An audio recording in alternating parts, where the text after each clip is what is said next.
Morning, everyone. Can you hear me? Yeah, good. Right. Morning, everyone. I don't know if we have that effect, I think, on people. Everyone dashes out of the room. Pensions is one of those words that attracts strong emotions either way, I think. What I'm going to talk about today, I'm not going to talk so much about what to invest in under your pension, but I guess some of the theories that to bear in mind as you're taking out your pension. And we've seen a lot of changes in the pensions world. We haven't seen the end of those changes yet, but there's a lot more freedom to look after your pension fund. There's a lot more freedom, I think, also to make mistakes with your pension fund. Now, as I said before, I always go back to the Daily Express and the Daily Mail to check for what's going on in the pensions world. They always have pensions headlines. Just Daily Express, I'm not sure it was totally true, secret plot to rob pensioners, but that's what the headline said. And the Daily Express used to have a website called Daily Express Bingo, and they had 5 or 6 topics. Virtually every headline from the Daily Express covered one of those topics. So there was the weather, there was the royal family, there was pensions, there was occasionally a bit of sport, how we don't like Europe, a whole selection. But therefore, I usually go back to Daily Express just to check and make sure I've got a reality check on what's happening in the pensions world. Pension cash-in boosts Britain. That was the most recent one. From 6 April this year, as some of you may know, Chancellor changed the rules. You can take your money out of your pension scheme. We're now just about starting to see the results of this. Are people taking too much out? Are they spending too much? Are they looking forwards to how long they're going to live? But these are the headlines we're getting. Pension cash-in boosts Britain. Now, I would say I don't normally read the Daily Express. I just see the headlines on the way to buy my Daily Mail. And I'm always glad when someone laughs at that. There was one talk I did recently, and nobody laughed. And I thought to myself, as I get older, am I turning into looking like a Daily Mail reader? And I thought I'd better change something.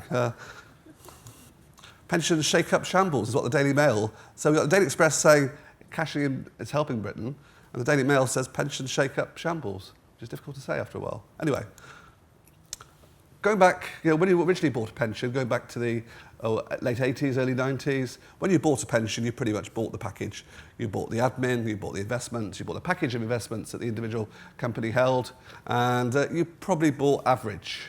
You never got the best. You probably, if you're lucky, you got good, but you probably bought average across the board. Nigel Morrison, remember him? Chancellor then, make it easier for people in personal pension schemes to manage their own investments. Hence, we got the development of the self-invested personal pension. As I say, previously, you bought a black box. And in that black box, you got the administration, the choice of funds. You got generalists rather than specialists. And if you're lucky, you got some good funds. Nigel Morrison changed the rules, developed self-invested personal pensions.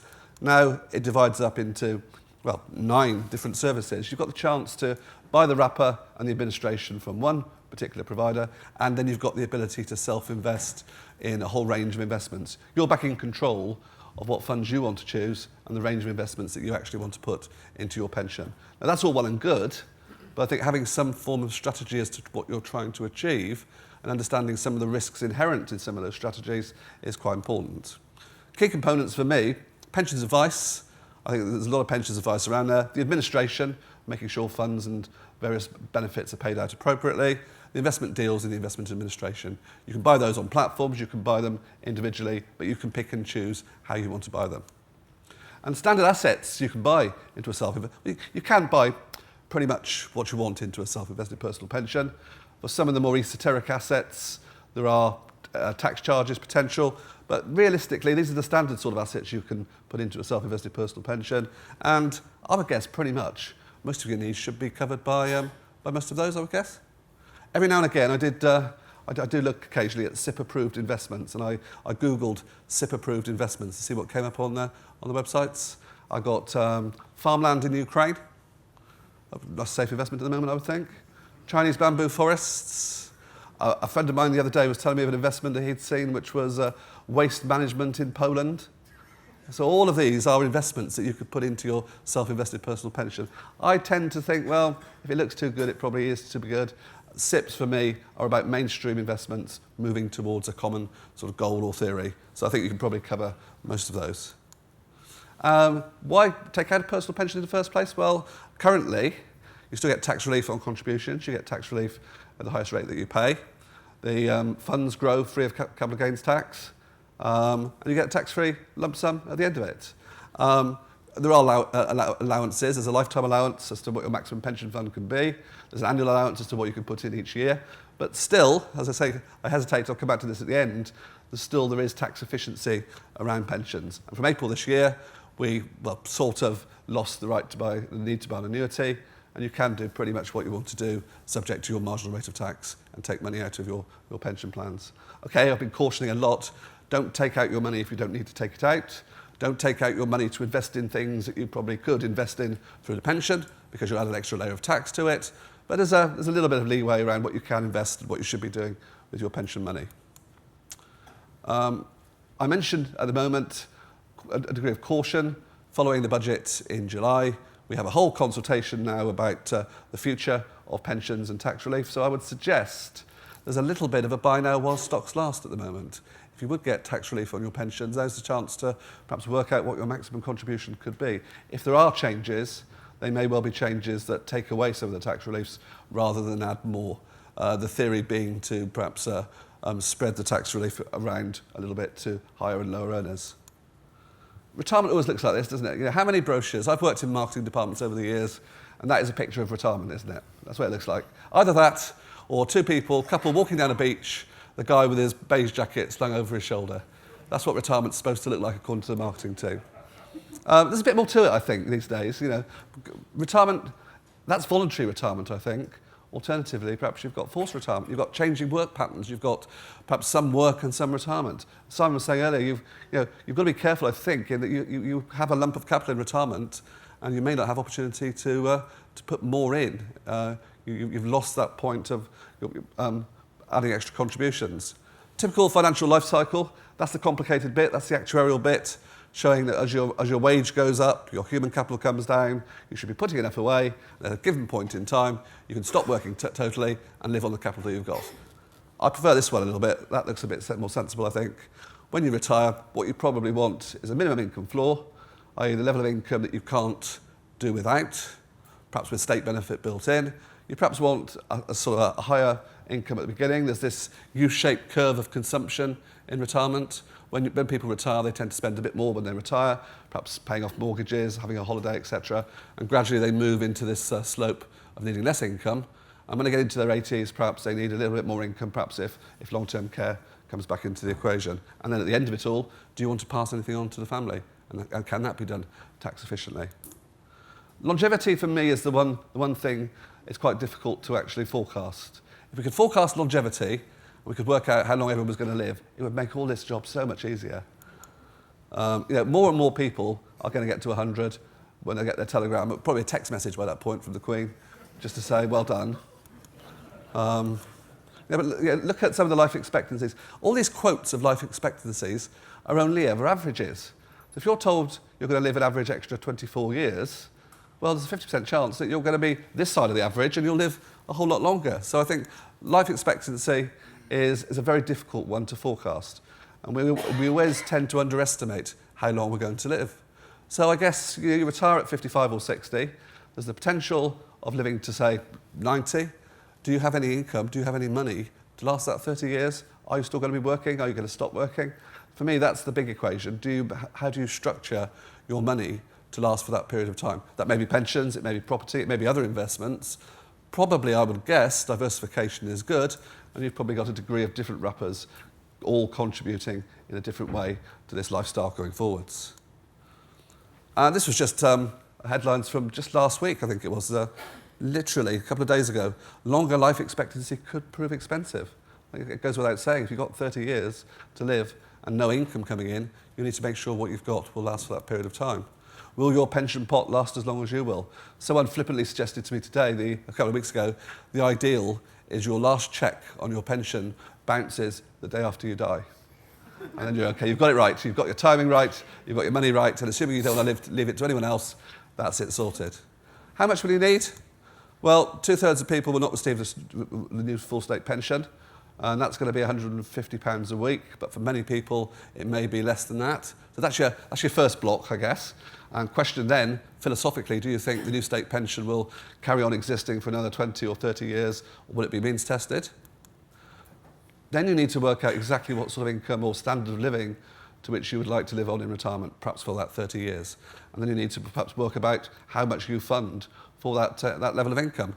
A few target income replacements here, and generally, the new lifetime allowance for pension contributions is coming down to £1 million in April, and it's forecast that £1 million, if you had £1 million in your pension pot, would buy you about £25,000, £26,000 a year with inflation proofing. So you can see that if you wanted to live to a high level of income in retirement, you need quite significant pension pots or other assets. Some figures need updating a bit. 1 in 5 UK savers has less than £500. 1 in 11 Britons has less than £10 a month disposable income. So you can see that we're in a situation where some people are saving, but are they saving enough? A lot of people aren't saving. And I guess we have auto-enrolment and workplace pensions, which are trying to remedy that sort of situation. We did a few years ago to try and simplify pensions, but if you look at the pensions world, it's probably more complicated than it ever has been. I was really fearful of my job when we had all this simplification of pensions. If it's going to be that simple, what am I going to be able to do? Rather than standing up here telling you how complicated it is. But it never quite happened, and it's more complicated than it's ever been in the past. Now that brings us to an interesting point where some of the government proposals at the moment are suggesting we change the whole tax relief structure of pensions to make them more like ISAs, because people find ISAs simple and easy to understand, which may be true, but I'm a bit wary of simple and easy to understand that's perhaps not of best value to people as opposed to the old basis of tax relief. The new world, I think certain things are almost vital to look forward. Longevity, as I mentioned, your risk profile. You might want £15,000 a year, but what sort of risk profile are you prepared to take, and what money have you got to start with to achieve that?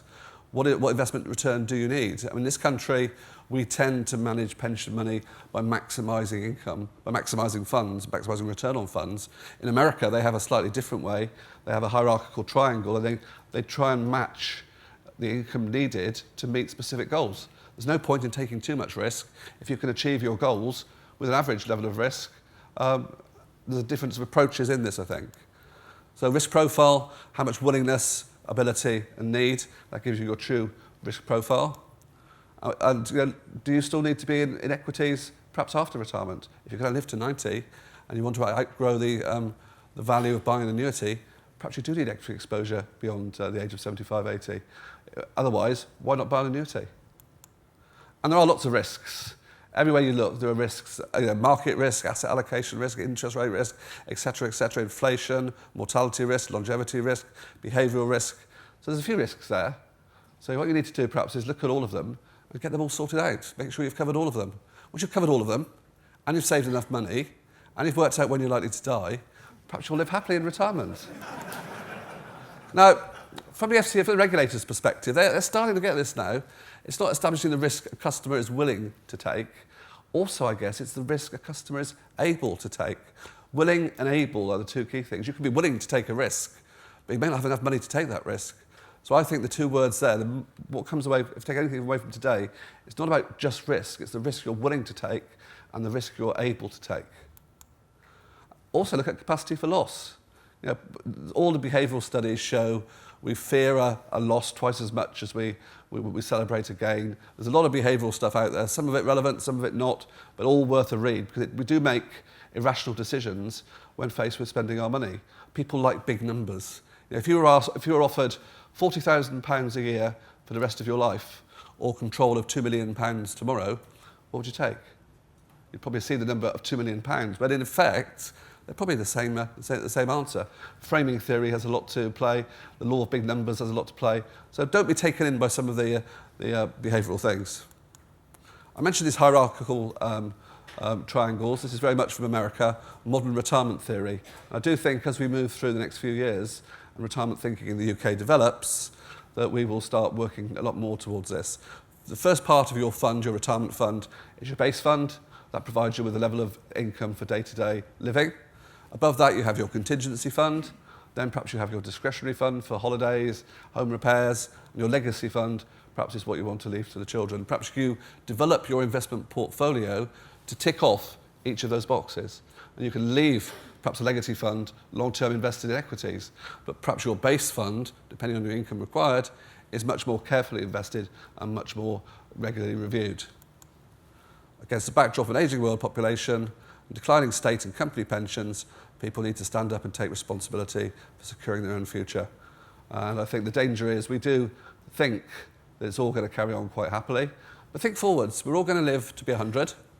There's going to be, currently I think it's about 6 taxpayers supporting every one person who's retired and receiving state benefits. That's projected in the next few years to fall to 2 taxpayers supporting each retiree. So you can see the pressure on state benefits to provide pensions at an appropriate level, pressure on taxation, and if you want to live the lifestyle to which you want to become accustomed, I think personal saving and pension planning is quite important. Alternatively, there are different theories as to why you ought to perhaps pay into your pension. And Standard Life came up with that one, which I thought sort of works, really. I don't know why they didn't use it as a marketing slogan, but I think it may have worked long term. Thank you very much for your time.